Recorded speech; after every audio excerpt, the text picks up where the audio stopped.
Olá, bem-vindo a mais um programa Raízes do Triunfo. Meu nome é Leonardo. Estamos aqui hoje com o nosso irmão Walter. Eu vou deixar ele se apresentar. Estamos aqui também com meu parceiro Ismael, que ele também vai se apresentar. Espero que o programa hoje venha edificar a sua vida, tá bom? Fica conosco até o final. Para mim é uma honra estar aqui mais uma vez com o meu amigo Léo e com o Walter, que eu tive a honra de conhecer aqui, já ouvindo a história dele, que é uma história um pouquinho diferente, como a gente estava conversando, mas é uma história que, com certeza, depois que você ouvir essa história, você não vai esquecer esse nome e esse rosto tão fácil. Sem muita conversa, sem muita delonga, gostaria de te passar a palavra e ouvir o máximo que puder do senhor. De você, desculpe. Boa noite. Meu nome é Walter, eu sou natural de Curitiba, no Paraná. Sou casado há 32 anos com a mesma mulher. Que bênção. Tenho 2 filhas e vim aqui para a Bahia, a princípio para o interior, na cidade de Vitória da Conquista, no ano de 1996, quando fui convidado, juntamente com mais 4 sócios, abrimos uma concessionária da marca Ford, na cidade de Vitória da Conquista. E assim nós fizemos e eu me desloquei de Curitiba para Vitória da Conquista. Eu não conhecia a Vitória da Conquista, isso, imagine, em 1996 era uma cidade muito pequena, devia ter menos de 200 mil habitantes, aí numa cidade com, assim, cidade de interior, bem com aquela vida pacata. Porém, eu, quando fui convidado para conhecer a cidade, para ver se eu viria ou não para abrir essa concessionária junto com os outros sócios, eu sempre fui uma pessoa de muita oração. E quando surgiu esse convite, eu me coloquei em oração diante de Deus e pedi que Ele sinalizasse para mim se porventura fosse essa realmente a vontade dEle. Porque o preço era muito alto, eu ia deixar toda a minha família, meus familiares, no caso a minha família não, porque minha família era eu e minha esposa naquele momento, nós não tínhamos filhos ainda. Mas deixei meus pais lá em Curitiba, meus sobrinhos, minhas irmãs, e todos os meus familiares, vim embora para uma cidade onde eu não conhecia absolutamente ninguém. Completamente diferente aqui no Nordeste da cidade que eu estava acostumado lá em Curitiba. Minha formação, eu sou engenheiro mecânico, me formei no Rio Grande do Sul, na Serra Gaúcha, na cidade de Caxias do Sul. Conheço. E quando me formei, logo depois, isso foi no ano de 1988, logo depois eu entrei no mercado como engenheiro mecânico, gerenciando posteriormente uma empresa de transporte coletivo. Curitiba é uma cidade modelo na área de transporte e eu acabei sendo contratado para trabalhar como engenheiro de manutenção de frota de um grupo muito grande de Curitiba. Eles detinham, na época, 50% das empresas de ônibus de Curitiba. E ali começou a minha carreira profissional. E como é que surgiu esse convite, assim, que você está me falando que foi contratado como um engenheiro para trabalhar nessa empresa? E o lance da concessionária, como é que surgiu assim na tua vida? Você já pensou em abrir uma concessionária, abrir um negócio, ser sócio de algo tão grandioso assim? Eu trabalhei durante 7 anos, 7 para quase 8 anos lá em Curitiba nessa empresa. E chegou um determinado dia, eu saí de férias, e quando eu voltei, eu fiquei meio triste. E eu não entendia o porquê daquela tristeza. Eu era o único engenheiro da empresa, eu comandava assim, 250 pessoas, porque a empresa de ônibus nunca para. A manutenção é de manhã, de tarde e de noite. E a frota era uma frota de mais de 400 ônibus. Então, o ritmo de trabalho era muito grande. Então, tinha uma equipe de trabalho muito grande lá. E eu era o gestor, eu era o gerente dessa área de manutenção. E era muito bem remunerado e era muito feliz. Mas nesse momento, aconteceu depois de alguns anos, quando eu voltei de férias, eu fiquei meio assim, eu não entendi o porquê desse sentimento. E depois eu percebi que se eu ficasse mais 10 anos, 15 anos trabalhando ali, eu ficaria na mesma função, porque eu já era gerente da empresa e esse era o teto máximo que eu conseguiria chegar, haja vista que era uma empresa familiar. E os diretores dessa empresa faziam tudo parte de uma família. Então eu não teria condição de ganhar alguma coisa a mais do que isso. Então, mesmo ganhando bem, mesmo sendo chefe de um grande setor, né? Quase 250 pessoas, ainda assim chegou um momento que você ficou insatisfeito. Sim. Porque não poderia... Exatamente. Bacana, viu? Não poderia galgar lugares maiores, que né? Cada um tem. E aí, naquele momento, eu falei, pô, e agora? Como é que eu vou fazer? Eu sou filho de pais de classe média. Eu não tinha condições de abrir alguma coisa própria, assim, para tocar a minha vida, um negócio maior. Porém, desde a minha juventude, eu sirvo a Deus. E eu aprendi que qualquer, assim, atitude que você vai tomar na sua vida, você põe a oração antes. Porque uma coisa é você fazer as coisas de acordo com o que você pensa, do que você acha, e outra coisa é você dividir com Deus uma coisa que você quer e você colocar diante dele para saber se aquilo ali vai ser uma coisa boa para você ou não. E eu, nesse intervalo de tempo, comecei a orar. Qual era a minha oração? Qual era o motivo da minha oração? Eu falava assim, Senhor, eu quero deixar de ser funcionário, apesar de ser um funcionário bem remunerado e tudo, mas eu quero ser dono de alguma coisa. Eu quero ser proprietário de algum negócio. E a família não ficava contra? Rapaz, você está ganhando bem, você está ganhando aqui, tem várias pessoas ao seu comando e você quer ser empresário, você está louco. Agora, infelizmente, tem famílias que agem dessa forma. Sim. Agora, amigos. Bem, essa atitude, eu assim comecei, era só entre eu e Deus, ninguém sabia disso. Na minha casa, ninguém sabia. Naquela época eu ainda era solteiro. E tinha aperto da esposa. Quando começou essa parte, eu ainda era solteiro e tal. E comecei a orar a Deus. Só que qual era o meu pensamento? A gente enxerga até onde a gente tem capacidade de olhar as coisas. E na minha cabeça, o máximo que eu poderia vislumbrar, como eu era engenheiro mecânico, talvez ter um autocentro ou uma empresa de representação comercial nessa área voltada de peças e tal. E, curiosamente, naquela mesma época, um amigo meu, que era colega também, que tinha a mesma profissão que eu tinha, só que era em outra empresa, desse mesmo grupo que eu trabalhava, ele saiu e foi embora para Florianópolis com a esposa dele. Por que ele foi para Florianópolis? Porque na família dela existia algumas pessoas tal, de certa influência lá, e ele conseguiu uma representação de um conjunto de embreagens e iria representar lá em Florianópolis. E ele foi muito feliz. E eu achava isso um negócio muito bacana, porque ele começou a empreitar uma coisa própria. E eu ligava sempre para ele, não?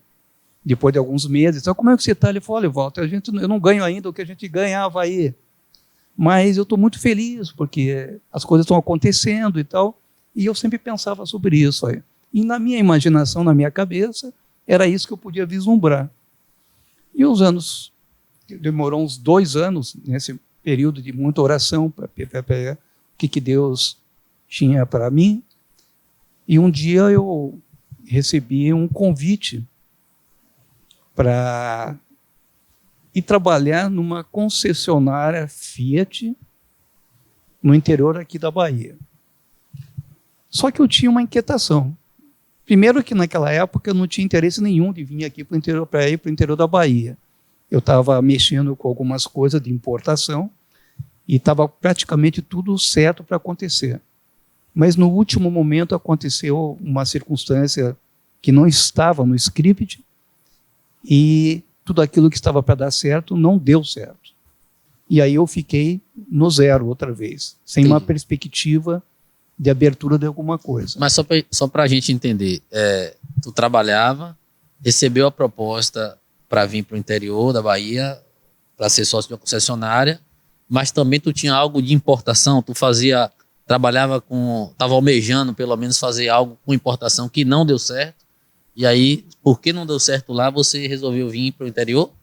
Na verdade... E os teus patrões lá não fizeram a contraproposta? Não vai não, tá errado, não vai dar certo. Na verdade, eu tive um convite para ir ficar à frente de uma revenda pequenininha, de interior, e eu não achei muito interessante na época, porque eu já estava com essas coisas engatilhadas dessa importação, e não deu certo. Aí eu liguei para a pessoa que me fez o convite e falei, olha, eu gostaria de ouvir qual é a proposta, porque só foi feito um convite, mas não tinha uma proposta nenhuma. E ele falou, então você pega um avião e vem aqui para Salvador para a gente conversar com os sócios para ver como é que vai ficar. E naquele momento eu fiquei pensativo, eu falei, eu vou. Mas quando chegou a noite, que eu estava orando com relação a esse propósito, eu falei assim para Deus, Senhor, eu tenho uma inquietação. Se porventura eu chegar com os sócios e eles me fizeram uma proposta e eu não achar interessante, e eu fizer uma contraproposta e eles não concordarem e eu vir embora, e quando eu deitasse na minha cama, será que eu não deveria ter aceitado? E depois, depois de mostrar o meu trabalho e de tentar negociar uma coisa melhor. Então eu falei assim, Senhor, se porventura não for esse o lugar que o Senhor está abrindo para mim, que não haja negociação, que fique muito claro que não era para ser. E peguei um voo e vim para cá, e fizemos uma reunião, e as coisas realmente não deram certo. Assim, os interesses foram completamente adversos, o que eu queria, o que eles queriam, e nós não chegamos num consenso. Só gastou a passagem de avião, cara, naquela época, né? Exatamente. Mas no decorrer de, quando eu saí da reunião, que o pessoal estava me levando para o aeroporto, surgiu uma conversa de que eles estavam pleiteando uma concessionária Ford na cidade de Vitória da Conquista, que eu não conhecia e nunca tinha ouvido falar. E que, a princípio, tinha um grupo que estava à frente, com a preferência, porque eles já tinham tentado anteriormente conseguir essa bandeira, e se porventura eles não honrassem esse compromisso de abrir essa revenda até uma determinada data, entrariam esses outros sócios, que hoje são meus sócios. Ele falou, eu falei, eu viria para cá como sócio ou como funcionário? Daí, a pessoa que estava à frente desse negócio falou, olha, se tiver a sua parte, você vem como sócio, financeiramente falando, né? Se não, você vem como funcionário. Eu falei, tá bom. E o tempo passou e aquele grupo não honrou o compromisso. E aí entramos nós. E eu continuava fazendo oração. Um dia ligou, olha, vem para cá porque você precisa conhecer a cidade para ver se você vai encarar ou não vai encarar esse desafio. Eu falei, tá bom. Peguei um voo, vim para cá, sempre no final de semana, porque eu estava trabalhando e não podia me ausentar. Aí pegamos um carro aqui em Salvador e fomos para Vitória da Conquista. Quando chegou lá, era uma cidade muito pequenininha, muito feinha. Qual era o ano mesmo? Que ano era? 1996. Mas eu senti no meu coração muita paz. E eu senti que era ali. E a perspectiva que existia era muito boa. Eu, como funcionário, ia acabar vindo trabalhar como sócio e um dos administradores dessa empresa Ford. E aí eu vim. Nós abrimos naquela época uma concessionária Ford Veículos e também abrimos uma concessionária Ford Caminhões. Que bacana, né? E assim começou a nossa carreira empresarial, vamos colocar assim, nessa parte automotiva. Mas nesse momento aí o senhor entrou apenas com conhecimento ou entrou também com uma parte financeira? Não, naquela época nós éramos 5 sócios, cada um com 20%. E eu entrei com a minha parte. Entendi. Entendeu? A pergunta que eu vou te fazer é bem simples, mas talvez até ridícula. Mas eu tenho que perguntar. E o medo? E o medo de abandonar tudo, um salário alto, administração mesmo com a não mais satisfação de estar ali, e você pegar, pelo que eu entendi, todo o seu recurso guardado para investir algo que talvez não desse certo. Será que, pelo fato de tu ser solteiro, tu encarou? Não, daí eu já estava casado. Já estava casado? Já estava casado. Porque é difícil, né? Você pegar todo o seu recurso e investir num negócio novo, fora de sua cidade, longe da sua família. Então, qual foi o seu medo? Qual foi o seu trauma? E era conquista, né? Há muito tempo atrás. Né? Hoje é uma cidade linda, mas naquela época eu não conhecia como era a cidade. Na verdade, Léo, como a gente vinha de muita oração, então o termômetro para saber se é ou não é, basicamente seria assim a paz. E quando eu estive lá, que eu conheci pessoalmente, não era nada daquilo que eu almejava para a minha vida, porque era uma cidade do interior ainda muito limitada, mas eu senti que a perspectiva ali era interessante, financeiramente e profissionalmente. Oportunidade como essa eu provavelmente não teria mais. Então eu me abracei com aquilo. Me abracei com aquilo e sabia, pelo meu sentimento e diante de todas as circunstâncias que eu estava em oração, que aquela era a porta que Deus estava abrindo para mim.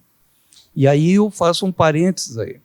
Como eu falei para vocês, o sonho da gente era muito pequenininho. Quando surgiu uma concessionária, nunca passou na minha cabeça uma possibilidade dessa, porque esse sonho estava completamente fora da minha realidade econômica e também o que eu tinha me preparado. Eu nunca imaginava alguma coisa assim. E ali começou a carreira da gente, uma outra carreira, que era uma carreira empresarial. E o senhor já estava preparado para ela ou teve que se preparar para isso? Não estava preparado. Eu tive uma série de desafios, tive uma série de problemas, porque uma coisa é você ser funcionário, outra coisa é você ser dono, e outra coisa é você ser sócio, que era o meu caso. Tem um ditado que entre a gente conversa que quem tem sócio tem patrão. Então você tem que dar satisfação e aquela coisa toda de tudo que está acontecendo e apresentar os números para os sócios. Então isso não é uma coisa simples. Quando você é dono único, você toca como você quiser. Eu aprendi Quando com você não é... um meu mentor, eu posso falar assim, que ele não está mais aqui entre nós, né? Mas ele sempre dizia assim, olha, sociedade só funciona de duas formas. Ou a gente paga para alguém trabalhar por nós, ou nós dois trabalhamos juntos. Esse negócio de eu entro com dinheiro, você entra com trabalho, não dá certo. Eu nunca esqueci. E levei isso para a minha vida. E eu acho que é uma verdade. Ou os dois trabalham junto, trabalham igual, ou os dois saem de cena e contratam alguém, trabalha por eles e divide os lucros. Senão é muito problema. Porque senão a maioria da sociedade não dá certo. Geralmente por conta das questões financeiras. Né? Perfeitamente. E a gente começou o negócio e Deus realmente abençoou. E as coisas foram progredindo, foram acontecendo, e a gente acabou morando em Vitória da Conquista durante 16 anos. Hoje, a empresa que nós começamos era uma Ford. Vocês sabem que a Ford saiu do Brasil, e nós tínhamos uma concessionária muito grande lá, era o padrão mundial Ford, e já estávamos todos assim completamente estabilizados no mercado pelo conhecimento e pelo tempo. Ficou só em Vitória da Conquista? Conseguiu expandir nas regiões ali? Foi para outras cidades ou ficou só com Vitória da Conquista? Nós tivemos, antes da saída, no passado, no princípio, nós abrimos em Jequié também, em Itabuna, e em outras cidades do interior, mas o próprio deslocamento e não ter assim olho do dono no dia a dia, as coisas não foram como nós esperávamos. Então, acabou ficando Só em Vitória da Conquista mesmo, com o passar dos anos, as concessionárias. Com as duas empresas, caminhões Exatamente. e carros Exatamente. pequenos. Posteriormente se abriu uma concessionária Kia, que até hoje a gente ainda tem lá no interior, na Vitória da Conquista, e com o fechamento de caminhões e com o fechamento com a saída da fábrica da Ford aqui do Brasil, nós acabamos abrindo uma Caoa Chery, que a gente tem hoje lá, onde era o espaço da Ford. A Ford hoje tem 1/3 do tamanho que tinha na época.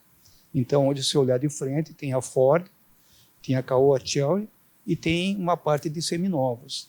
E nós abrimos também uma Mitsubishi, nesse intervalo de tempo, e também uma empresa de Peugeot e Citroën. Todas elas hoje existem lá. Não tem como não ganhar dinheiro, né? Abriu Mitsubishi, Citroën, Chery, né? Só faltou aí Volkswagen e Toyota. Uma concessionária de cada.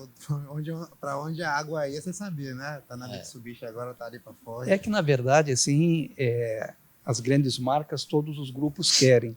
E lá em Vitória da Conquista, sempre foi uma cidade muito pujante. Hoje o comércio é muito forte, mas na época da gente, o que era muito forte lá era o café, as roças de café. E rodava muito dinheiro lá. E então já existia, quando nós chegamos lá, já existia a Fiat, já existia a Volkswagen, já existiam outros grupos fortes que já estavam com raízes lá na cidade. Nunca hoje, pensou em botar então uma fazenda de cacau, não? Eu sempre fui uma pessoa urbana. Eu tive até a oportunidade, uma época, de arrendar uma pequena área de café, mas fui aconselhado que se eu não Focasse. ficasse em cima mesmo, o negócio não ia dar certo. E eu fiquei com medo e nunca fui para essa área. Assim, sempre fui urbano, nunca consegui ir para o campo. Nunca foi a minha. Uma pergunta só que a gente não entrou foi que o senhor falou que aí já estava casado. Sim. E sua esposa, com isso tudo, teve filho nesse momento, e sua esposa tranquila? Porque a gente entende que você não veio para Salvador, você foi para Vitória da Conquista, que é uma cidade do interior da Bahia. E sua esposa aceitou tranquilamente, não, bora. Minha esposa é baiana. Minha esposa é natural de Santo Antônio de Jesus. Ah, entendi. E quando nós casamos, ela foi embora para Curitiba. E lá nós ficamos durante 5 anos. Sim. E aí surgiu esse convite para a gente vir para a Vitória da Conquista. Para ela foi bom. Quis. Retornou para a origem. Próximo da família. Sim, sim. Ela quis muito vir. E a gente foi muito feliz lá. Sim. Muito feliz. Apesar de uma mudança de vida muito grande, mas os 2 jovens com uma série de sonhos e tal. Logo depois que a gente estava lá, Deus nos presenteou com uma filha e 3 anos depois com uma segunda filha. Então, a gente era muito família. E no interior, você tem uma casa, nós acabamos construindo uma casa, e aí você recebe as pessoas. Sim. A cidade do interior tem suas vantagens, umas coisas muito bacanas, você tem algumas amizades, além da qualidade de vida ser bem diferente. Né? Você, de casa até o trabalho, era 8, 10 minutos, estava sentado na minha mesa já. Então, isso era uma coisa assim maravilhosa, que numa cidade grande, você sai, todos vocês sabem como é que é. Com certeza. Chegar em casa é meio complicado. Assim, e a satisfação de... Eu vou falar daquela época, não vou falar agora. Deixou de ser empregado, engenheiro, mesmo ganhando bem, agora é dono de uma concessionária, tem uma casa em Vitória da Conquista, casado, com filha. A sensação naquele momento, dizer assim, deu certo, venci. Tu consegue expressar em palavra qual boa sensação foi? As pessoas que iam te visitar, você sabe aquele orgulho bom? Dizer assim, tá vendo, velho, eu consegui, eu venci, deu certo, você também pode. Eu tive algumas coisas assim, marcam a vida da gente. Eu cheguei em Vitória da Conquista com um carro seminovo, já mais antiguinho, e Deus nos abençoou e as coisas começaram a acontecer. 2023, viu? Mais antiguinho. Como se fosse hoje 2023. Não, foi. E naquela época aconteceu um episódio, a Ford tinha um carro chamado Mondeo, Era o carro mais Lembro. bacana que tinha. Lembro, sim. E eu pude comprar um carro daquele. E eu nunca me esqueço quando ele chegou na cegonheira, que era a cor que eu tinha escolhido e tudo, a sensação, aí sim, foi uma coisa assim muito linda, assim, muito bacana. Você fala, como é que pode?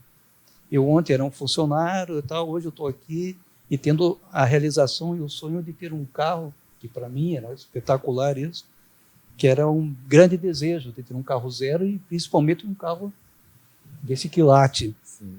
E posteriormente a gente acabou construindo uma casa lá. E foi uma outra realização que quando ficou pronto eu olhei e falei, Deus, muito obrigado. Isso foi uma coisa maior do que eu imaginava. Isso trouxe muita alegria para mim. E eu me lembro de vários episódios em que à noite, às vezes eu ficava andando na grama, eu tinha uma grama muito bacana lá na casa, e a família estava dormindo e eu ficava às vezes em comunhão com Deus, só eu e Deus. Eu caminhando na grama e colocando com ele assim as preocupações do dia a dia, do trabalho e os desafios e tal. E foi uma época assim maravilhosa, muito bacana. A sensação de vitória, de você se sentir realmente assim realizado e falar, como é que pode eu ter chegado até onde eu cheguei?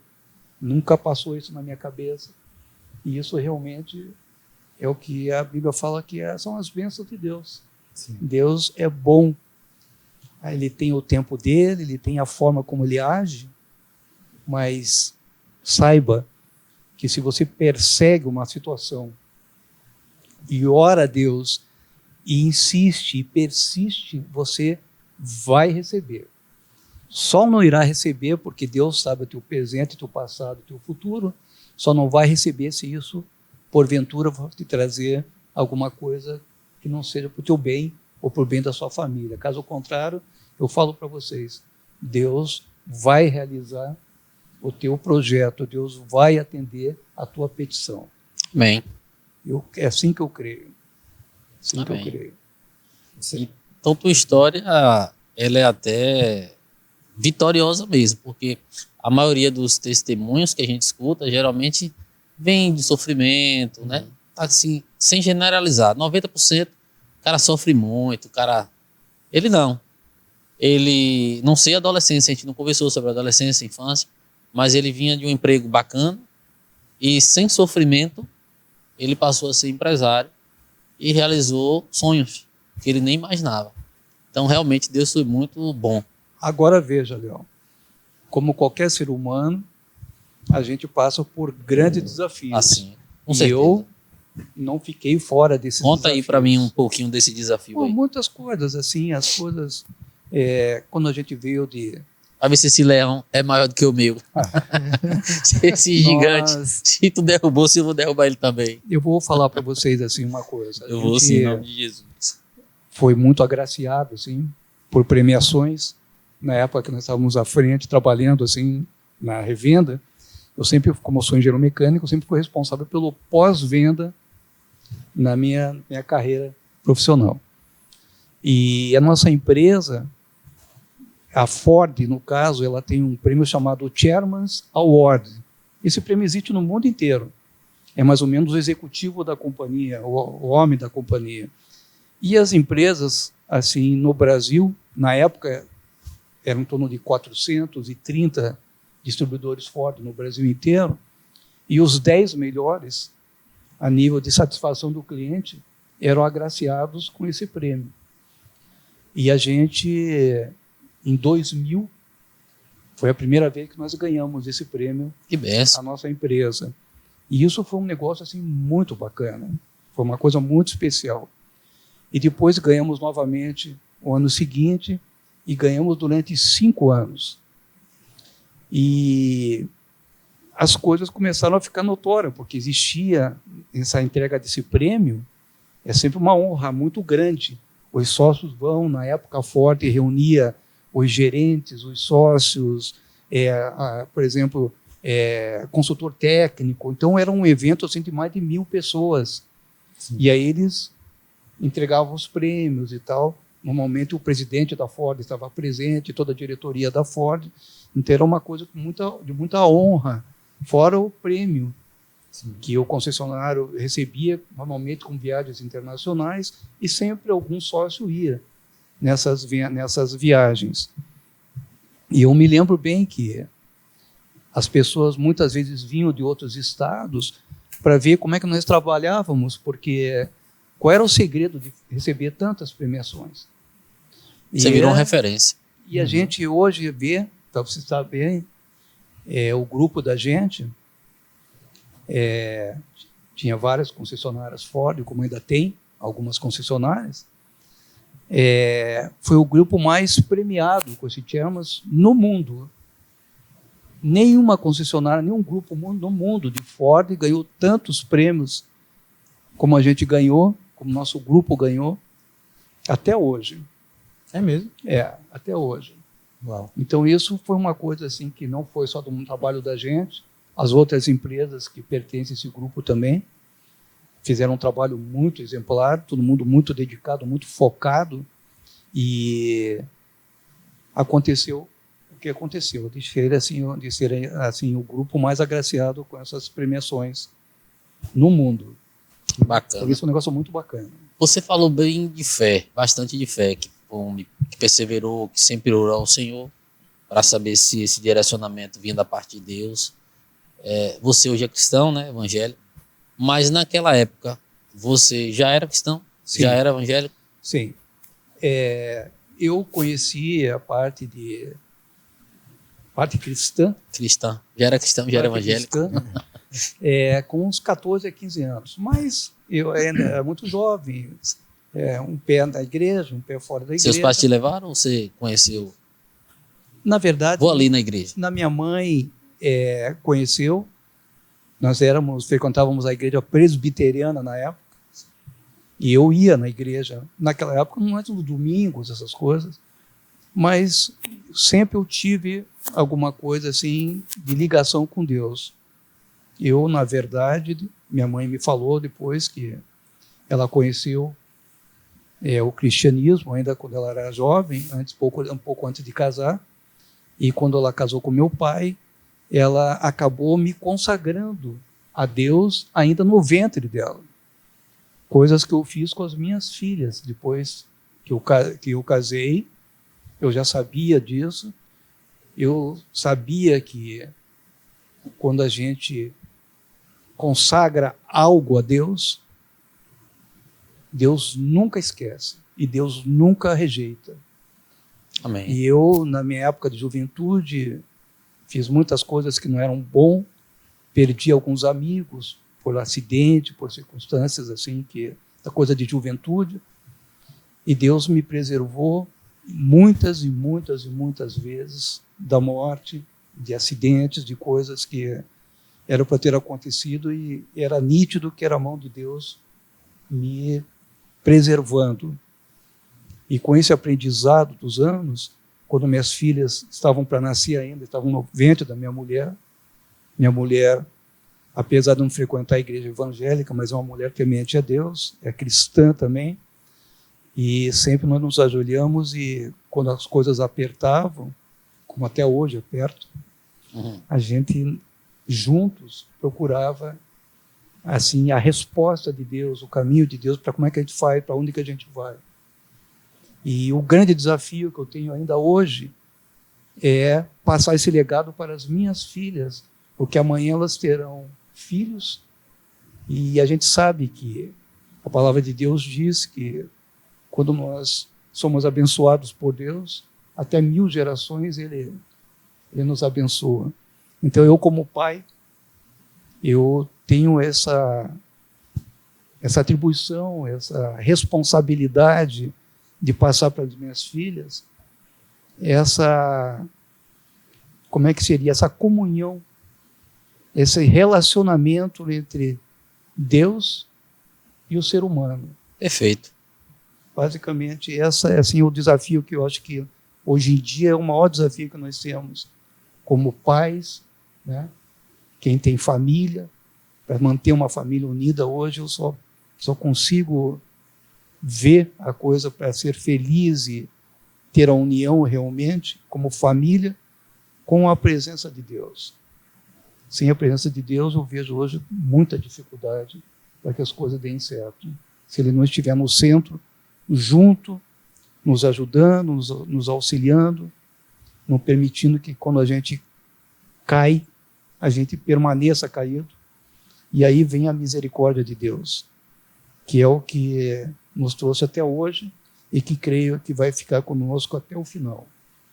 Amém. É assim que eu creio. Amém. É assim que está escrito. Posso fazer uma pergunta? Sim. É que você contou uma história, eu não quero ser o sensacionalista, tá? Mas assim, eu trabalho com a internet. Eu sei quando um post bombou, quando aparecem as pessoas negativas, quando as pessoas começam a ir contra, seja lá o que estiver lá. E eu já ouvi algumas pessoas de sucesso falando, você sabe que você chegou em um nível mais alto quando aparecem os haters, né? As pessoas que tentam te derrubar. Você contou essa história de prosperidade, a sua família crescendo, linda, os negócios prosperando, e em nenhum momento teve, sei lá, inveja, perseguição, alguém querendo, que não ficou feliz com o seu crescimento. E se não aconteceu, eu acho que é um milagre que você também pode ensinar pra gente como evitar essas pessoas. Na verdade, eu amei a pergunta. Na verdade, no mundo empresarial, existem pessoas que não conseguem ver pessoas brilharem. Isso aí em qualquer lugar, não é só no mundo empresarial, mas, não. Assim, eu estou falando no mundo empresarial, porque quando você...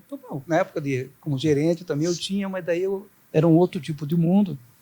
Mas nesse contexto existe isso daí. A gente está falando de coisas como se fosse tudo as mil maravilhas. Não é as mil maravilhas. Na verdade, eu tive assim muitos percalços e até hoje ainda tenho percalços nessa parte. Eu não estou mais à frente de nenhuma revenda, eu não estou mais na ativa do dia a dia, sou sócio das concessionárias do pequeno sócio, sou um investidor hoje, na verdade, mas dizer para você que foi tudo bem, que foi só vitória, não foi só vitória, muito pelo contrário. Nenhuma história é só vitória. Eu tenho grandes desafios e tive derrotas também, grandes derrotas no meu ponto de vista. Porém, o que aconteceu foi que Deus não me deixou ficar prostrado no chão. Ele me levantou. Ele me levantou e eu consegui ir para frente como pessoa, como ser humano, mas a vida da gente é cheia de percalços e tem determinadas coisas que acontecem na vida da gente, independentemente da forma de como você age, e você não tem uma resposta, o porquê que aquilo aconteceu. Eu sei que são permissões de Deus e que, no fundo, são processos que você passa. Por que esses processos, você pode me dizer? Alguns passam por processos de doenças, outros passam por processos em que, no mundo masculino, principalmente, pega muito a gente que é no bolso, quando você passa por dificuldades financeiras, outros passam por problemas na parte emocional, afetiva, enfim, cada um tem suas provações. É interessante que quando você está no meio de tribulações, você não consegue ver, você está no meio, todo mundo está olhando para você, mas você não consegue ver a saída. E a saída realmente só acontece quando você se rende a Deus e Deus, pela misericórdia, acaba dando a mão e você sai daquele redemoinho. Porque eu passo pelo redemoinho, você passa, e vou lhe dizer, se você que está me ouvindo ainda não passou, infelizmente eu vou dizer, você vai passar. A dificuldade e a diferença é como será a sua atitude diante e quando estiver no meio desse redemoinho. Alguns piram, outros vão para a droga, outros vão para a bebida, cada um tem sua forma de fugir. Mas o melhor caminho, a melhor resposta ainda está com Deus. Perfeito. Passando com Ele, você pode passar pelo problema, mas você vai vencer. Isso é uma promessa. Os problemas virão, Léo. Mas com Deus você vai vencer. No tempo de Deus. Perfeito. Eu tanto creio nisso que quando eu fui entrevistado pelo meu amigo aqui, Ismael, Ele me perguntou, você me fez uma pergunta se eu deixaria algum conselho, acho que foi algo assim, para quem está começando agora, ou para quem já está de mais idade. E eu respondi de uma forma que eu não fui no padrão. Como você bem falou aí, acorde cedo, corra atrás, não desista, seja uma pessoa perseverante, de fé. Essa é uma resposta automática e que está certa. Mas eu respondi a ele, e aí eu creio da mesma forma que o senhor, eu disse, Ismael, só tem um conselho para quem está ouvindo. É Cristo, cara. Porque todo caminho você vai ter tribulação. Ah, eu escolhi esse caminho aqui pela direita. Ah, eu escolhi esse caminho pela esquerda. Ah, mas eu tinha 3 negócios. Qualquer um que você escolher, você vai ter problema. Nenhum vai ser mar de rosa. Não tem tapete vermelho, não. Tem pancada. A diferença é que você vai escolher passar com Cristo. Seja por qual caminho for. E se você estiver na direção do Senhor, como você fez bem, aí essa tribulação se torna mais branda, né? Porque você vai estar em paz, com seu coração em paz, no direcionamento de Deus. Mas as pancadas do dia a dia vai vir, irmão. As tribulações vão vir. Então eu creio. E eu deixei meu conselho e repito. Quer dar certo? Cristo na frente. Seja qualquer decisão que você for tomar. Porque qualquer decisão que você for tomar, você vai ter muita tribulação. 95% vai ser tribulação. 5% vai ser de paz. De bom ânimo. Mas 95% é tribulação. Você não pode acordar tarde, você tem que chegar cedo, botar menino, dar banho em menino, levar para o colégio. Tem que bater um ponto, é trânsito, é boleto para pagar, é só tribulação. Seja qualquer caminho, mas com Cristo a gente vence. Com certeza absoluta. Então eu creio da mesma forma que o Senhor. Que e bom. até nesse momento bom, porque a gente fica aqui imaginando. Imagina chegando um trailer com carro do ano que todo mundo quer, chegando para quem? Para você. Com certeza. Que até nesse momento bom, é tanta negatividade que tá se começa a amostando. nascer no coração de tanta gente, de uma coisa tão boa. Não tem nada de negativo nisso. E a não ser a semente que foi plantada de negatividade no coração de um bocado de gente que agora nem te via, agora o foco dele é passar você. Realmente O não ser tem humano, como. me permita assim, Ismael, o homem, a partir do momento que ele vai crescendo financeiramente, economicamente ou profissionalmente, tem 2 sentimentos aí que é um grande problema, que é a vaidade e o orgulho. Eu acho que invariavelmente qualquer pessoa que você conhecer, você que está me ouvindo, vocês devem conhecer várias circunstâncias que as pessoas são bem-sucedidas e são às vezes muito arrogantes. Sim. Ou às vezes são petulantes, orgulhosas. O grande desafio do ser humano, e aí eu digo porque isso é generalizado, o grande desafio do ser humano é tentar dominar esses 2 sentimentos. Se você tem o que eles chamam muito de inteligência emocional, para você conseguir contornar esses 2 sentimentos, você vai ser um vencedor. Invariavelmente, porque durante a caminhada a gente, sem perceber, a gente machuca muita gente, às vezes com a nossa forma de ser, nossa forma de tratar, e eu não sou exceção com relação a isso. E por causa do quê? Por causa da vaidade e por causa do orgulho. E quase tudo que você vê acontecendo, sempre um desses sentimentos está no meio. Vocês podem observar. Às vezes passa até despercebido, né? Exatamente. Essa seria a minha pergunta. Como que você percebe quando você está sendo vaidoso, quando você não está sendo humilde? Porque às vezes a gente acha que a humildade é quando eu trato uma pessoa que é inferior a mim melhor do que eu deveria tratar. Só em você pensar que alguém é inferior a você, você já não é mais humilde.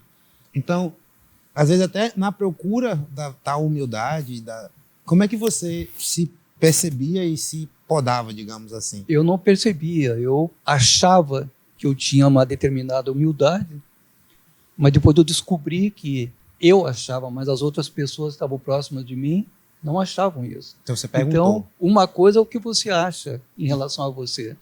Outra coisa é o que as pessoas veem em você. Então, esse é um grande desafio. Quanto o tempo passou, chegou ao meu conhecimento determinadas coisas que eu tinha magoado muitas pessoas durante o meu percurso empresarial, porque eu era sempre muito avaliado só pela última linha. Qual é a última linha? Lucro ou prejuízo. E, em razão disso, muitas vezes eu era um tratorzão. Não percebia, mas tratava as pessoas como números e tal. E eu sei que machuquei muita gente durante um período de tempo da minha vida, até que as coisas começaram mais ou menos a se esclarecer para mim em relação a isso. Mas não foi da noite para o dia, isso foi um processo em que eu tive que passar por determinados sofrimentos para poder enxergar algumas coisas que eu não enxergava. Imagina. E eu vi essa mesma circunstância com algumas pessoas. Alguns que eram bem-sucedidos e tal, e eram arrogantes, e de repente um dia, porque a roda, ela gira. Isso, ela gira. Você hoje machuca uma pessoa que está abaixo de você e amanhã ela pode estar acima de você. E você está abaixo. E é exatamente assim. Deus, às vezes, permite isso, talvez para trabalhar com o seu caráter, porque Deus tem muito interesse no caráter do cristão. Uma coisa é você ser um homem dentro de uma igreja, outra coisa é você ser um homem no dia a dia, onde você trata com muitas pessoas, e como você trata essas pessoas é que faz a grande diferença. Não é o que você diz. O que você diz é o que você lê, o que você aprende, é como você se porta, como você trata as pessoas. Perfeito. É assim que as pessoas se avaliam depois. Você observe que você faz algumas coisas por algumas pessoas, as pessoas esquecem isso, mas se você fizer alguma maldade, ela nunca vai esquecer. Sim. Como se você fizer uma coisa especial por elas também, elas nunca vão esquecer. Eu estava falando algo bem parecido ontem aqui na igreja, no estudo que nós temos aqui na terça-feira, né? É o estudo da palavra. Chegou ao ponto do pastor me perguntou o que eu achei daquele estudo. E teve uma hora que eu disse, bom, basicamente isso aí. Não importa se o cara está dentro da igreja pregando, profetizando, tendo até dons, né, curando pessoas, porque naquele dia a Bíblia está dizendo que muitos vão chegar para o Senhor, profetizei, fiz isso em teu nome. Então, assim, o que importa é como ele é em casa. Como ele importa, como ele é no trabalho dele. Tem gente que não passa da porta ali, né? Você está Vem entendendo? aqui, prega, você chega ali, oi, boa noite, nem te responde. Isso aí não vai... Oi, um homem de Deus. Rapaz, aquele homem usado. Cara, ele é usado?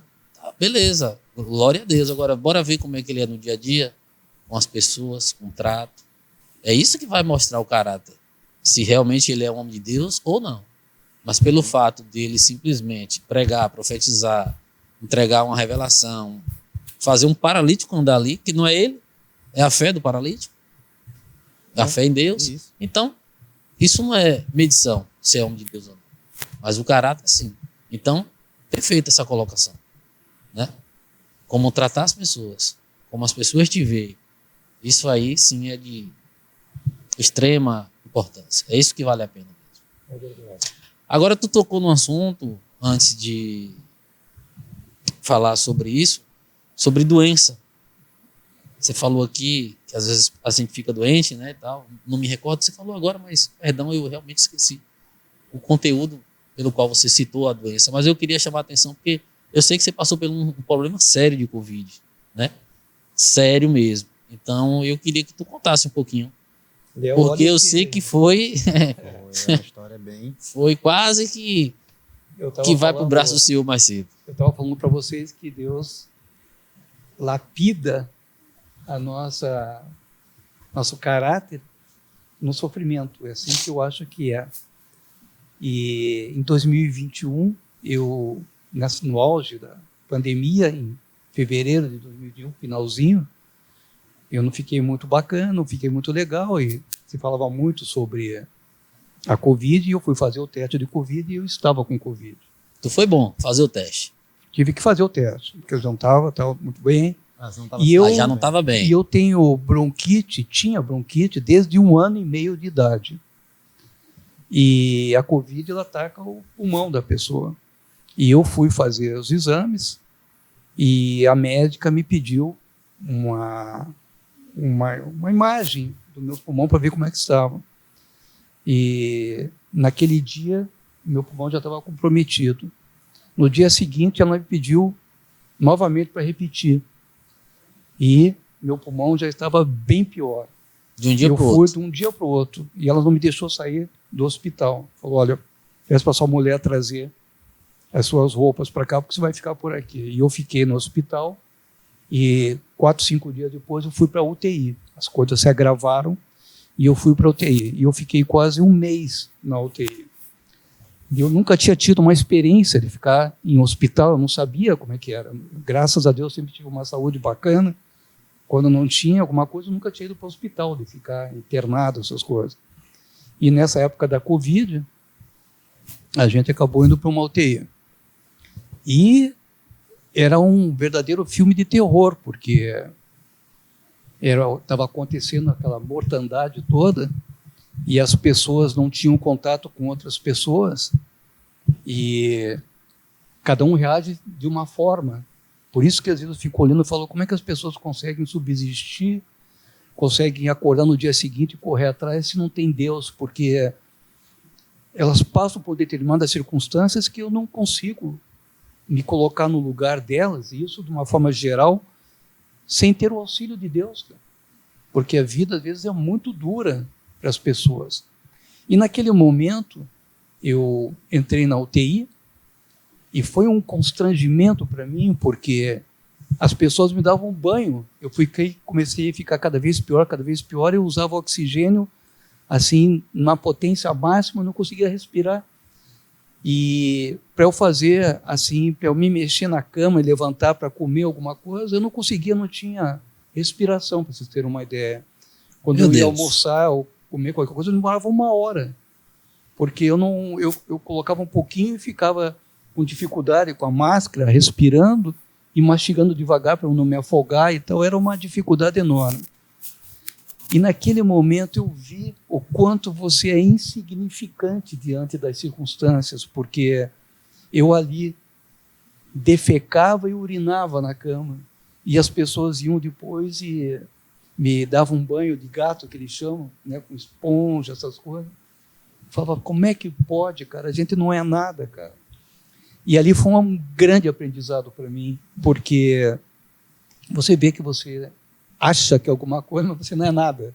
E quando Deus permite que você passe por uma situação como essa, de você ficar numa cama, como eu fiquei, eu me lembro que teve uma série de circunstâncias que aconteceram nesse intervalo de tempo.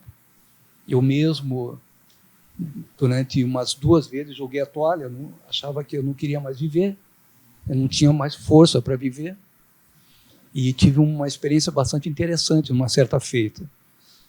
Eu já estava lá internado, eu devia ter em torno de uns 10 dias, e eu não dormia, e eu cheio de aparelhagem, aquela barulheira dos aparelhos ali, o tempo todo apitando e tal, e eu não conseguia dormir de lado, porque eu estava cheio de coisa nos 2 braços, e tinha muita dificuldade para respirar.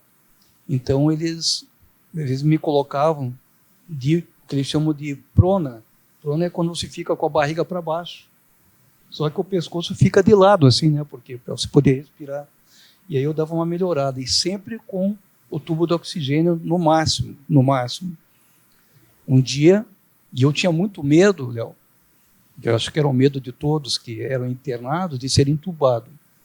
E um dia, eu chamei a infectologista que me atendia, e o médico que estava lá de plantão, e chamei eles e falei, eu quero conversar com vocês. Depois não, eu falei, olha, eu posso ficar aqui 3 meses, mas eu não permito que vocês me entubem.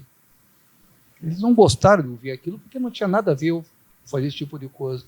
E eu, de uma maneira tola, falei para eles assim, se for necessário até entrar na justiça para que isso não aconteça, eu farei. Depois vi que era uma grande bobagem, porque De fato, se eu precisasse, eles ligariam para minha esposa e falavam, ou entuba ou ele vai morrer. E aí, como é que vai ser? Ela, obviamente, que ia autorizar que me entubassem. E esse episódio aconteceu depois que eu saí, é que eu descobri, que na época eu não sabia, ninguém falava, mas houve 3 episódios que eu ia ser entubado naquele momento. Porém, eu vejo hoje, com muita claridade, as coisas que não aconteceram única e exclusivamente por causa da misericórdia de Deus e principalmente por causa das intercessões das pessoas que estavam orando por mim, porque tinha muita gente orando por mim, muita gente mesmo. E eu me lembro que numa certa feita me deu uma crise de choro. Eu não sabia que horas eram, porque dentro da UTI, não sei se vocês já tiveram a oportunidade de... Você não tem acesso a nada, só aquela luz muito forte, aquela luz branca muito forte, e as aparelhagens, e você perde a noção do tempo. Eu via o relógio, mas você fica completamente desvirtuado do tempo.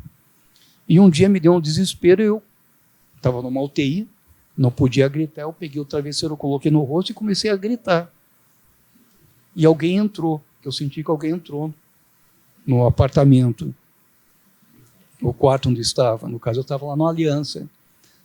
E nessa UTI que eu estava eu e mais 18 pessoas. Eu sabia, mas não via ninguém, né? Cada um estava no seu, assim. E a notícia chegava, fulano morreu, morreu um, morreu outro, morreu outro. Porque, às vezes você fala de intubação... Eu não ligava mais a televisão porque era só notícia ruim. Quando eu abria o WhatsApp e as pessoas viam que estavam lá, daí vinha um monte de perguntas.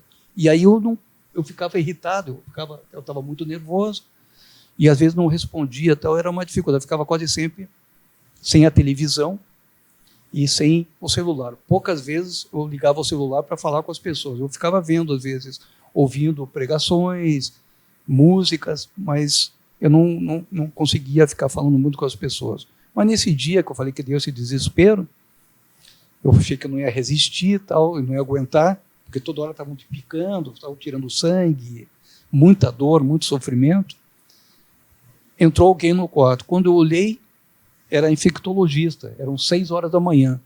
Ela, muito competente, vive para o trabalho, entrou e ficou chocado quando me viu naquele momento. Eu falei, o que aconteceu, seu Walter? Eu falei, olha, eu não quero mais. Eu não quero mais, eu não tenho força, eu não vou mais conseguir ficar com essa vida que estou tendo aqui. Eu desisto, eu jogo a toalha. Ela falou, mas o senhor não pode fazer isso. Eu falei, posso e farei, não quero mais. Eu não tenho força de vontade para poder continuar resistindo assim. Aí veio uma coisa meio sobrenatural. Na hora você tem o discernimento. Ela começou a falar comigo e eu percebi que as palavras dela não eram apenas ela falando. Ela falou assim, seu Walter, se você desistir, toda a medicação que nós estamos lidando, tudo que nós estamos fazendo pelo Senhor, tudo vai desmoronar, porque você tem que viver. Você pensa na sua família, nas suas filhas, nos seus parentes, e lute. Quando ela falou isso, eu fiquei com muita vergonha, porque todo mundo estava lutando e eu estava querendo desistir. E aí eu fiquei com muita vergonha, tal. Eu falei, tá bom, doutora, eu vou tentar, tal. Daí ela estava saindo, eu falei, doutora, ela, pois não. Eu falei, não cometa com ninguém. Não fale para minha família isso que eu estou passando aqui, porque eles estão imaginando que eu estou lutando. Então não fale nada. Não, fica um segredo entre a gente. E ela saiu. Passado, acho que uns 5 dias, eu tive outra recaída, Léo. E eu fiquei desesperado e gritando outra vez com o travesseiro. E aí aconteceu um negócio interessante. Eu ouvi uma voz nitidamente que falou para mim assim, está sofrendo? Me louve. Está doendo? Me adore. E eu não tinha vontade, porque eu estava com tanto sofrimento que eu não conseguia ficar em oração, assim, sabe, como eu gostaria de ficar, eu não conseguia. Mas diante daquelas palavras eu entendi que era alguma coisa diferente. E eu comecei a louvar a Deus e comecei a agradecer a Deus pela família, por tudo que Ele tinha me concedido. E como eu, apesar de tudo, de eu estar vivo, de ter pessoas que estavam orando por mim, estavam torcendo por mim, e houve uma mudança. Eu acho que isso aconteceu num intervalo de 10 minutos, talvez no máximo 15 minutos de louvor e adoração, e algo sobrenatural mudou em mim. E isso foi notório para as pessoas, os médicos que todo dia me assistiam, e as enfermeiras e os técnicos de enfermagem que todo dia entravam lá no meu quarto para poder me atender. E no dia seguinte eu estava sofrendo, tendo as mesmas picadas, tendo os mesmos sofrimentos, mas meu humor, minha forma de ver as coisas mudou completamente. E teve um aspecto muito interessante, um pouco antes disso acontecer, que eu te falei quando eu tive o primeiro momento de desespero, assim, eu quis jogar a toalha, eu via os contornos de uma pessoa sentada assim, nos meus pés, assim, na cama. E ele estava bem assim, a cama estava aqui, nessa posição, e ele estava sentado aqui, e eu estava ali, né?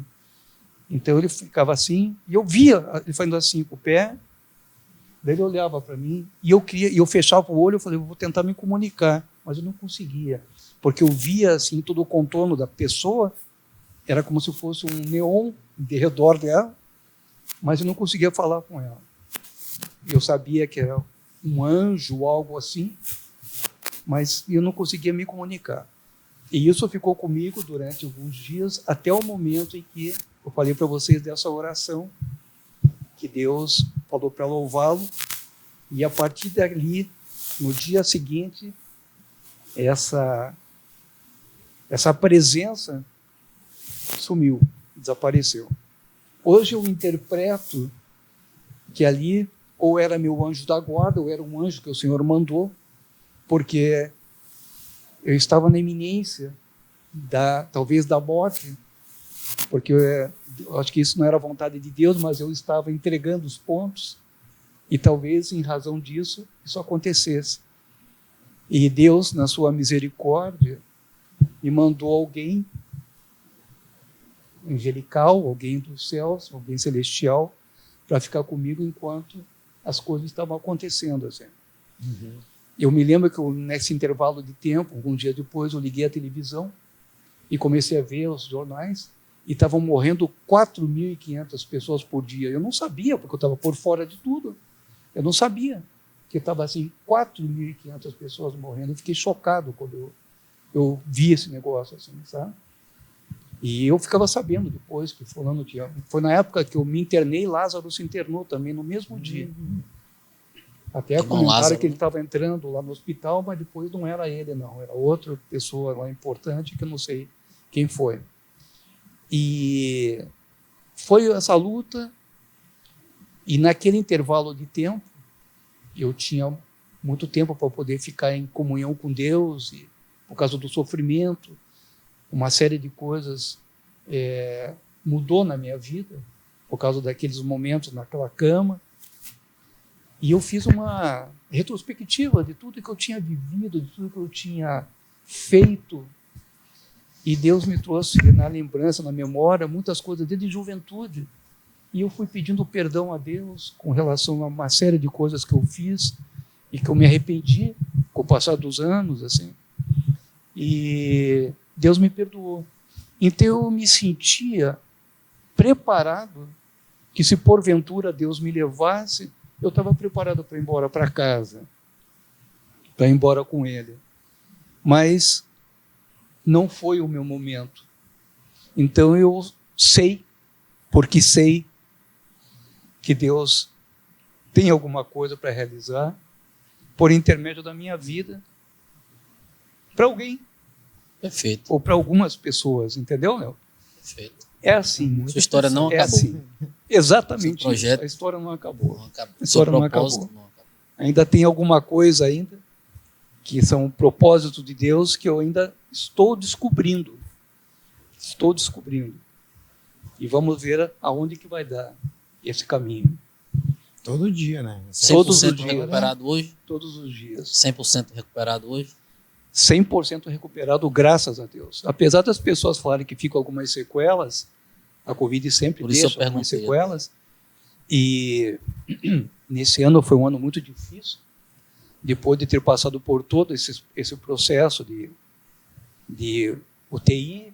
Depois eu ainda fiquei mais 20 dias numa clínica de reabilitação, porque eu fiquei um palitão, perde toda a musculatura e tal. Imagine você 30 dias deitado, cara, só deitado, não levantava absolutamente nada. Eu me lembro quando eu fui para a clínica de reabilitação, o profissional falou: o senhor consegue ficar de pé? Eu falei: claro. Claro. Quando eu fui ficar de pé, eu desmoronei. Não aguentou. Porque a minha perna, eu não sabia. Nem você sabia. Eu me alimentava muito bem, eu vivia só me alimentando. Era só uma questão, só comia e tentava respirar. Era isso.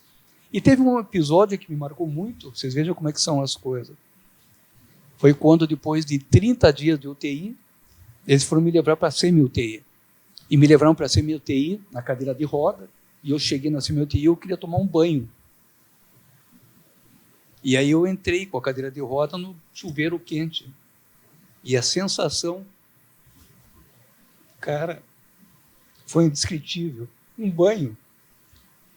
E eu me lembro, depois eu tomando banho na semi-UTI, e eu entrava no banho com uma máscara. E para eu fazer esse movimento de passar aqui no meu braço o sabonete, eu ficava cansado, eu não conseguia passar no segundo braço, eu só fazia assim. E aí ficava arfando, não conseguia respirar direito. Aí parava, daqui a pouco vinha e passava o sabonete aqui. Cara, é um negócio inimaginável, cara, inimaginável.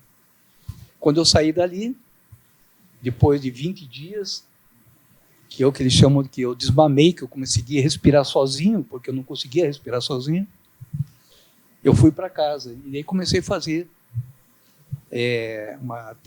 a parte de recuperação em casa, né? Com home care. Eu ainda tomando medicação e tudo, mas não mais com oxigenação. E comecei a fazer assim, exercício para poder ganhar musculatura e tal. E eu comecei a sentir muita dor aqui na perna, muita dor. Achei que eu estava forçando muito na parte de recuperação, assim, né? Fisioterapia. Mas cada vez ficou pior, que o fisioterapeuta falou: eu não tenho condição de continuar com vocês, tem que ver o que está acontecendo aí. E eu voltei para o hospital para fazer alguns exames, e lá eles descobriram uma bactéria, cara, na cabeça do meu fêmur. E eu tive, com o passar do dia, fiquei mais 10, 15 dias lá, e tive que fazer uma cirurgia, e tirei a cabeça do fêmur. Quando isso aconteceu, porque ela estava com uma bactéria muito forte aqui, que tinha tomado conta. E quando eles tiraram a cabeça do fêmur, minha perna encurtou em torno de uns 5, 6 centímetros. Eu já não tinha musculatura, e ainda tive esse problema. Eu andava de vez em quando, só andava de andador em casa, e sem encostar a perna no chão, porque quando se encosta no chão, a tua perna é travada aqui na bacia.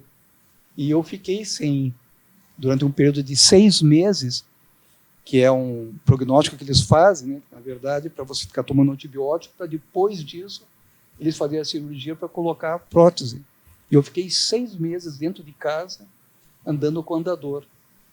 Então foi um ano assim, que começou no finalzinho de fevereiro. Eu fiz a cirurgia da colocação de prótese no começo de dezembro. Toda a minha família achou que eu não ia subsistir. Eu perdi, uns 6 meses antes, um parente, um primo, muito ligado com a gente, primo irmão, cirurgião. Pelo Covid? De Covid. Eu conversava com ele, assim, quando ele estava na UTI, e o cara foi entubado e teve uma parada cardíaca e faleceu. Ficou nos registros de um dos médicos, entre vários, que morreram na época da Covid. Então, quando 3 ou 4 meses depois eu peguei a Covid, toda a família foi fora também. Minha mãe sofreu muito. Foi muito emocionante quando eu pude ir passar o janeiro lá, dia 31 de 21 para 22, porque todo mundo já eu não acreditava, ninguém acreditava que foi um negócio assim muito especial. E aquilo mudou muito minha vida. Minha vida foi uma antes dessa experiência no hospital e depois disso. Imagina. Eu lancei um desafio para mim naquela época, diante de tudo que eu tinha vivido, e descobri, com 60 e poucos anos, o que era a palavra compaixão. Eu via nas pessoas que vinham me tratar, o ritmo de trabalho das pessoas era um negócio impressionante. Mas o amor e a compaixão por mim e provavelmente pelas outras pessoas que estavam ali, foi um negócio que mudou a minha vida. Um dia, você não via as pessoas, você só via o olho das pessoas, que todo mundo estava paramentado, né, usando aquelas... Sim. Mas você está falando então dos profissionais Eu estou falando da das saúde. profissionais da saúde que me atendiam. Perfeito. Um dia houve um episódio bem interessante, Léo, porque eu estava com o fone de ouvido e caiu o fone de ouvido no chão. E aí alguém entrou. Todo mundo se vestia muito igual. E eu achei que fosse uma enfermeira. E eu falei, enfermeira, dá para você pegar para mim, por favor? Meu fone de ouvido caiu, ela pegou. E ela falou, eu não sou enfermeira. Quando eu olhei bem para ela, ela estava com estetoscópio aqui no ombro. Eu falei, desculpe, doutora, eu não reconheci. Eram vários médicos que entravam, não lhe reconheci. E ela começou a me escutar. E quando ela chegou perto de mim, eu olhei para o olho dela. E eu vi e eu senti o cansaço que ela estava. E aí eu peguei no braço dela e falei, doutora, você pode não estar entendendo o que está acontecendo agora, porque eu estou vendo, eu senti o que você está sentindo. O olho dela ficou desse tamanho. Mas um dia você vai ter a recompensa do que você está fazendo hoje. Ela ficou com o olho enorme, assim, quando ela foi falar alguma coisa para mim, entrou alguém a mais na sala, acho que uma enfermeira, alguma coisa, ela pegou e saiu. No dia seguinte ela veio. Aí eu a reconheci. Daí ela falou assim, bom dia. Eu falei, bom dia, doutora. Daí ela falou assim, muito obrigado. Eu falei assim, por quê? Ela falou, pelo que você me falou ontem. Eu precisava muito ouvir as palavras que você me falou. Quando você me tocou, eu senti uma coisa diferente.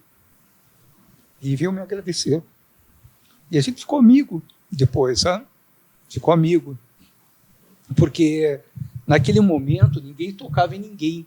E eu sentia muita falta das pessoas, porque ninguém encostava em ninguém. Ninguém só via falar de morte e as pessoas, né? Eu escutava alguns gritos à noite, eu ficava chocado, o que era, ninguém me falava. Mas depois, com o passar do tempo, eu já tinha feito amizades lá com os enfermeiros, uma pessoa que está sendo desentubada, tal, e uns gritos horrorosos e tal, e as pessoas iam pirando, porque estavam muito tempo internadas e sozinho e tal, então cada um ia tendo uma reação, uma atitude com relação a isso. Assim. Então foi uma experiência assim, muito marcante na minha vida, muito marcante. Foi muito difícil, me trouxe uma série de traumas a nível de dor, injeção, essas coisas, me deixou em traumas, realmente, mas foi uma experiência assim, magnífica, se é que pode se falar isso diante de uma doença como essa, mas foi magnífica do que ela fez comigo como ser humano. Porque eu era uma pessoa até ali, e dali em diante, meu coração mudou muito. Muito. Eu acho que foi só realmente... Eu acho que no meu caso, só mesmo com muito sofrimento que Deus conseguiu mudar algumas coisas no meu coração. O valor, né? Mudou o que você dava valor. Pelo que você falou, tipo, exatamente. Às vezes a gente luta, chora, fica com muita raiva porque não conseguiu conquistar, sei lá, alguma coisa que a gente quer muito. E depois você se percebe encontrando felicidade em um banho. Que se beija, se pode. Exatamente. O valor muda completamente. Muda completamente. Eu nunca esqueci isso e nunca mais vou esquecer. A sensação da água caindo em mim. Entendeu? Coisa tão simplesinha, mas que para mim, na verdade, era o máximo naquele momento, entendeu? Era o máximo. Assim. Perfeito. Eu ia perguntar sobre alguma história de superação na área empresarial, mas eu acho que não vale nem a pena, porque a história mais linda de superação o senhor acabou de contar para nós. Então, fico feliz. Eu não lhe conhecia nessa época, eu lhe conheço há pouco tempo. Acho que o senhor saindo dessa época de Covid aí, isso já lhe conheci recuperado. Mas louva a Deus por tua vida. E Glória a Deus. teu projeto, como a gente falou aqui, né, não acabou. Com certeza Deus tem algo especial Amém. Eu creio nisso. para o nosso irmão Walter, Eu creio porque nisso. seu testemunho aí de superação nessa área, como Deus te tratou, como Deus te usou até no leito para abençoar a vida da médica, porque sabe lá o que ela estava pensando, imaginando, aguardando uma resposta de Deus, que veio através da sua vida. Prova disso é que ela veio agradecer no dia seguinte. Então, pequenos detalhes, Deus tem o controle de todas as coisas e com certeza sua história ainda vai se prolongar bastante. Amém. Amém. Que seja feito assim. Mais alguma pergunta, meu irmão? Eu quero fazer aquela pergunta, né? Eu vou Já tá reduzir, em caminhando vez de pro fazer fim. uma só, colocar duas, né? Um é um conselho que você daria para um rapaz de 12, 13 anos, 15 anos que está começando a história dele. E o mesmo conselho você daria para um homem de, sei lá, 45 anos que também está começando a história dele. E a segunda é se você tivesse só um conselho para dar, qual seria? Mas vamos focar primeiro na primeira. O rapaz de 15 anos e o de 45, que nenhum dos dois se encontrou, digamos, na vida aí. Qual o conselho que o senhor daria para essa Existe, pessoa? viu? Existe pessoas que de 45 anos, de 50 anos, que ainda não se encontram. Que não se Eu encontrou. tenho um estagiário lá da nossa empresa que ele tem, se eu não me engano, 46 anos. Ele é estagiário. Ele entrou lá como estagiário. Ou seja, ele ainda não encontrou profissionalmente aquilo que ele gostaria, aquilo que ele almeja. Isso. E tem tanta vida, né? Muita vida, por exemplo, 45. 45, 46 anos é a hora que a pessoa está começando a se estabilizar. Eu responderia a você da seguinte maneira. Eu vi um testemunho que eu achei assim, muito lindo, há uns tempos atrás, quando uma jovem, na faixa dos seus 30 anos, tentou suicídio. E ela conta que ela cortou os pulsos e foi socorrida e quase morreu.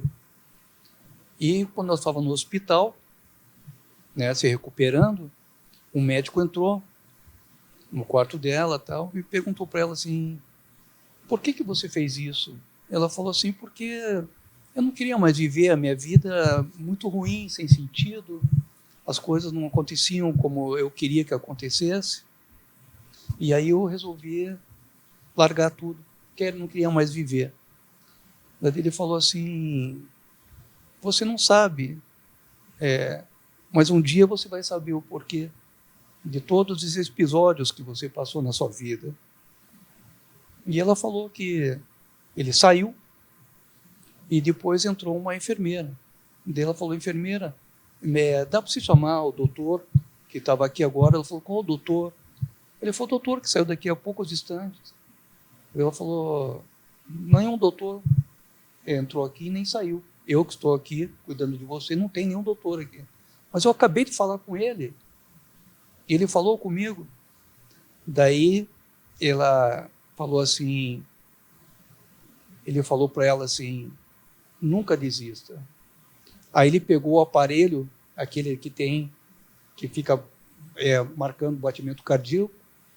Daí ele mostrou para ela altos e baixos, altos e baixos. Porém, não desista. Um dia você vai saber. E aí a enfermeira falou que ninguém tinha saído, ninguém tinha entrado, ela estava ali fora e ninguém tinha entrado. E a menina concluiu que era o próprio Espírito Santo que entrou ali e falou com ela. E que esse é o resumo, não desista. Todos nós passaremos por aflição, quer você queira, quer você não queira, porque o próprio Jesus falou que você vai ter muitos problemas, você vai ter muitas tribulações, isso faz parte da vida humana. Hoje, na minha concepção, Léo, e para você também serve isso, Aqui é um teste só. Nós estamos vivendo a nossa existência. Nós sabemos hoje que nós somos um espírito que possui uma alma e que está dentro desse corpo. Esse corpo, quando morre, é comido por bicho e a gente vê isso daí. Mas a alma e o espírito são eternos, cara. Deus faz as coisas eternas. Deus não faz as coisas com limitação. O ser humano é criado para a eternidade. Porém, esses tempos que nós estamos aqui, alguns mais cedo, outros mais tarde, é apenas para você decidir, porque você tem o livre-arbítrio, nós temos o livre-arbítrio, aonde você vai passar a tua eternidade. Com Deus, na presença de Deus, ou longe de Deus. Isso é uma opção do ser humano. Deus ama a cada um de nós de uma forma muito maior do que a gente pode sequer imaginar. Seja o que você fizer, seja da forma como você age na sua existência, Deus te ama incondicionalmente. Porém, Ele não interfere e não te chama, não te obriga a ter comunhão com Ele. Ele já provou o amor dele para com você, entregando o seu Filho único, Jesus Cristo, para que por intermédio de Jesus Cristo você tivesse acesso ao Pai. Todo ser humano tem acesso ao Pai. Todos vieram do Pai e o Pai quer que voltem para Ele. Mas essa opção fica com cada um de nós. Eu creio que hoje nós estamos aqui apenas para escolher para onde você vai. A Bíblia é muito clara que nós viemos de Deus e devemos voltar a Deus. Somos todos criaturas de Deus. E a partir do momento em que temos a comunhão com o Filho, aceitamos o Filho, nos tornamos filhos de Deus. Uma coisa é criatura, outra coisa é filho.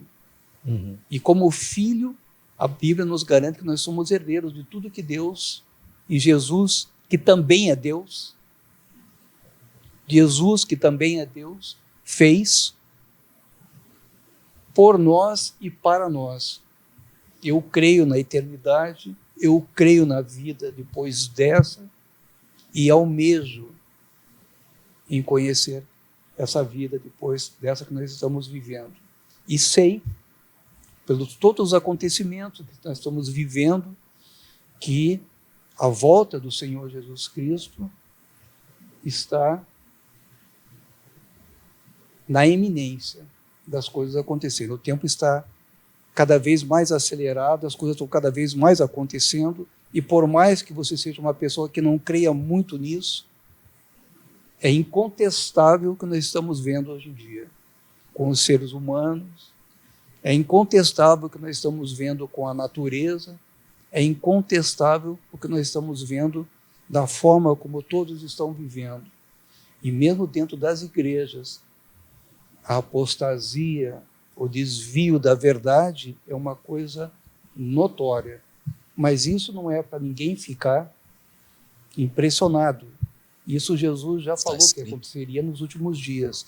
E nós estamos vivendo os últimos dias. Eu creio que nós somos a geração que vai viver, somos privilegiados por um certo aspecto, porque estamos caminhando em cima da Bíblia, das coisas que estão acontecendo nos dias atuais, que qualquer pessoa que frequente uma igreja, que tem um certo conhecimento da Bíblia, pode comprovar que nós estamos vivendo realmente os dias lá que Jesus falou em Mateus 24, dos últimos dias, quando ele retornaria e buscaria aqueles que fazem parte do corpo dele, aqueles que já o aceitaram como Senhor e como Salvador.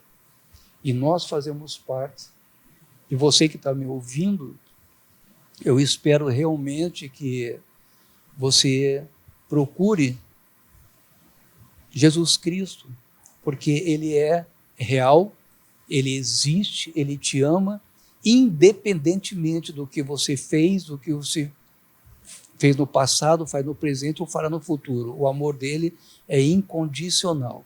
Ele te quer como você está. Depois que você tem comunhão com Ele, aí as coisas, ele vai colocando tudo no lugar.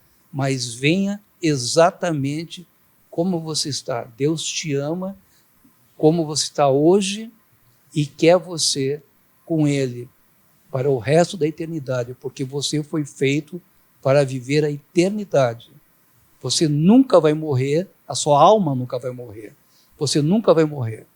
O que vai acontecer é se você vai ficar com Deus na eternidade ou se você vai ficar afastado de Deus na eternidade.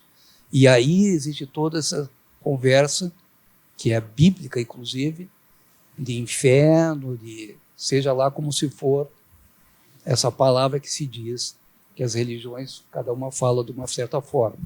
Mas creia, isso é real. Jesus Cristo é real e ama você. Venha para Ele. Amém. Conselho sábio e ainda de quebra levou a palavra do Senhor. Que bom. Semeou a palavra do Senhor. Porque tem muita gente que precisa ouvir. Precisa ouvir isso que o Senhor falou. Né? Sobre o fim do tempo, sobre a volta de Jesus. Então, louva a Deus pelo conselho muito sábio qual o Senhor deu a quem está nos assistindo agora. Amém? Amém. Eu costumo fazer no final, né? Geralmente as pessoas fazem no início, mas eu costumo agradecer no final. Eu quero agradecer o convite, né? A sua aceitação pelo convite que lhe foi feito. Muito obrigado por compartilhar um pouco da sua história, de sua experiência. Veio de engenheiro a sócio, investidor. Então, assim, eu creio que vai edificar muito a vida de quem está nos assistindo, nos ouvindo também, porque tem pessoas que estão aí querendo desistir. Menor dificuldade, já quer jogar a toalha. Seja em qualquer área. Então, hoje, eu tenho certeza, eu aprendi, fui edificado, meu amigo também, e quem está nos assistindo foi edificado pela sua história de vida, de superação, de doença, como você lidou com essa doença, não jogou a toalha, não desistiu. Então, eu quero te dizer que Deus te abençoe, Deus abençoe a sua casa, a sua família, né? Continue com essa sabedoria, com esse temor ao Senhor, viu?